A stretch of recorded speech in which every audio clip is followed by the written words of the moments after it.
Et si je voulais focaliser là-dessus, c'est parce que j'ai des gens autour de moi qui sont concernés, et en fait, même d'ailleurs, qui se sont rendus compte de certaines choses grâce à la brochure que j'ai du coup chez moi. Alors du coup, bon bah avec la colorimétrie là, tout est jaune et tout est machin. Et là vous avez le vert, après vous avez le jaune, et après vous avez le rouge. Effectivement, alors moi c'est le département d'Ille-et-Vilaine, hein, c'est écrit ça, et c'est écrit stop aux violences. Donc moi ça fait quand même quelques mois que je l'ai.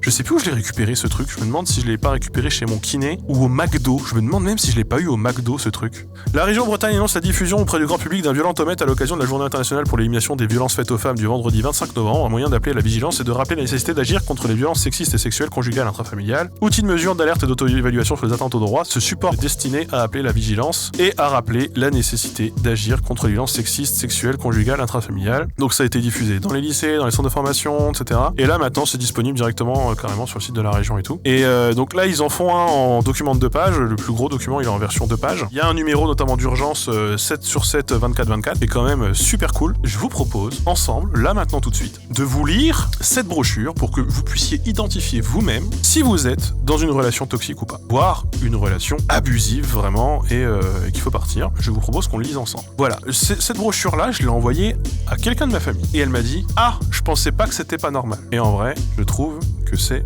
plutôt cool. Parce que du coup, ça lui a permis, dans un espace un peu global et dans une réflexion globale quand même à YouTube, parce que tout ça n'a pas fait changer d'avis non plus, mais ça s'est inscrit dans un faisceau global, ça a peut-être permis à une prise de conscience. Donc quand même, c'est plutôt cool.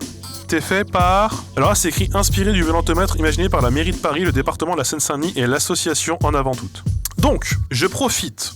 Ma relation est saine quand il ou quand elle respecte mes décisions et mes goûts, oui. Accepte mes amis et ma famille, oui. Moi, c'est mon cas dans ma relation. A confiance en moi, je crois. Se réjouit quand je me sens bien, oui. S'assure de mon accord pour ce que nous faisons ensemble, le b.a.-ba. Vigilance. Il y a de la violence quand il ou elle me fait des blagues vexantes. La personne que je connais, c'était son cas par exemple. Il l'a dévalué devant sa famille. Devant la famille de lui, puisqu'elle n'avait pas le droit de voir sa famille à elle. Me fait du chantage si je refuse de faire quelque chose. Elle était victime de ce chantage. Rabaisse mes opinions et mes projets. Se moque de moi en public. Me ment, me manipule, me fait culpabiliser. Ça, c'est vraiment un no-go, hein, vraiment. Me montre de la jalousie en permanence. Ça, c'est pas vivable. Après, t'as l'impression de vivre en prison. Contrôle mes sorties, mes habits, mon maquillage. Fouille mes textos, mes mails et mes applis. La violation de vie privée, ça. Ça, plus tu descends, plus ça devient orange, évidemment. Insiste pour que je lui envoie des photos intimes. Rabaisse ma famille, mes amis et les éloigne de moi. Alors, bon... Ça, parce que moi aussi j'ai regardé par rapport dans ma famille, je crois que je vous ai déjà parlé des difficultés avec ma mère ici, elle cochait pour l'instant toutes les cases vis-à-vis de mon père, hein, en tant que personne abusive. Je me protège, je demande de l'aide, je suis en grand danger quand il ou elle. Donc là on arrive vraiment dans le trait orange à rouge. M'insulte, pète les plombs quand je lui fais des reproches. En fait, t'as peur de parler en fait, tu te tais, marche sur des œufs et c'est plus tenable. Détruis des objets ou mes affaires personnelles, c'est la personne dont je parlais tout à l'heure.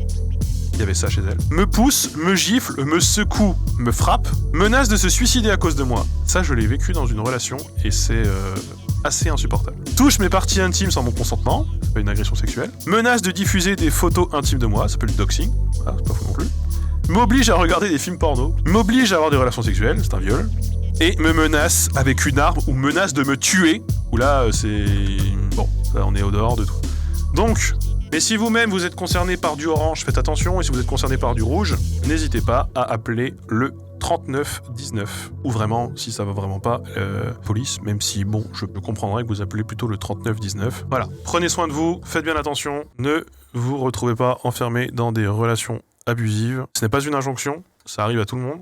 Évidemment que personne n'a envie de se faire taper dessus, se faire assassiner ou se faire violer. Mais tu peux te retrouver malgré toi enfermé dans ce genre de relation. Ça ne mange pas de pain du tout. Après, le « je vais me suicider à cause de toi », c'est peut-être aussi juste un énorme mal-être en face. Non mais, il y a plein de gens qui tuent leurs femmes. Vous savez ce qu'on appelle le crime passionnel.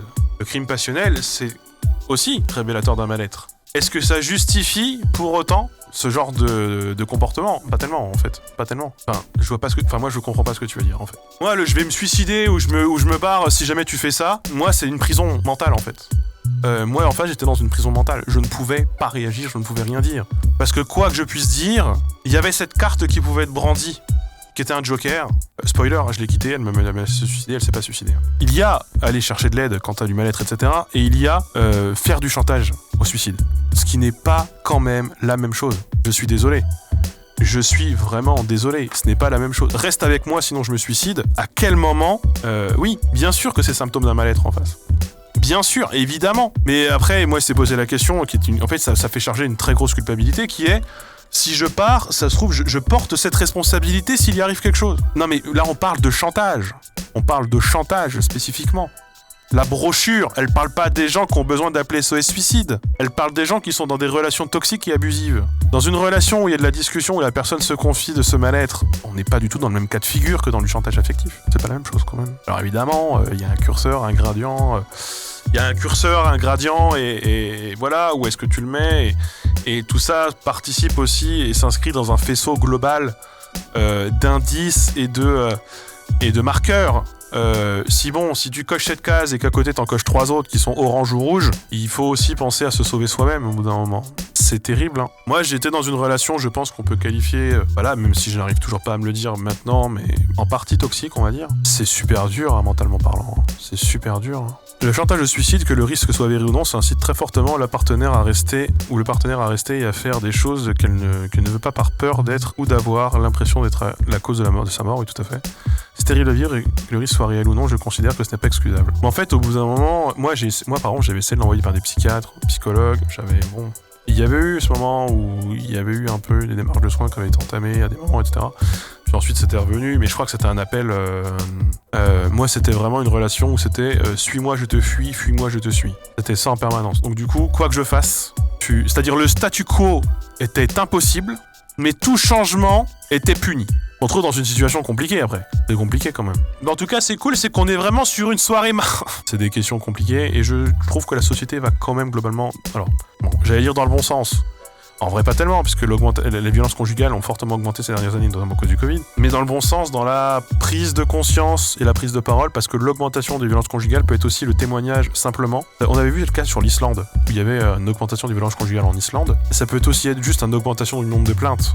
Donc une augmentation statistique, là où avant le problème était juste sous le tapis. Donc ça peut être juste simplement une visibilisation d'un problème qui existe déjà. Donc peut-être juste prendre en conscience à quel point ça existait avant et à quel point on l'a mis sous le tapis. Donc c'est ça, malheureusement, on sait pas. J'ai grandi avec un parent abusif, l'un de mes 2 parents abusifs sur le plan émotionnel, manipulateur et très adepte du chantage affectif. Je ne peux plus. Je ne peux plus du tout. Ça m'indigne.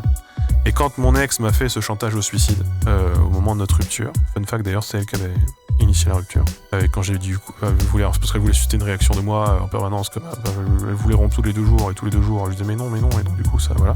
Se mettait dans une position où c'est moi qui lui courais après, et quand je lui ai dit ok, parce qu'en fait j'en peux plus, là elle m'a fait du chantage au suicide, et là moi je me suis senti profondément indigné, et je l'ai enlevé, je suis mais comment tu oses vraiment dire ça et me sortir cette carte, et vraiment je me suis indigné de ouf. Et là, elle a rangé la carte directement parce que ça a suscité une réaction qu'elle ne voulait pas du tout. Ça m'a encore plus éloigné. Donc elle est très rapidement revenue sur ce chantage a posteriori. Ça m'a permis de m'en dégager assez facilement, bizarrement. Pas y passer 15 ans, mais ouais, prenez soin de vous.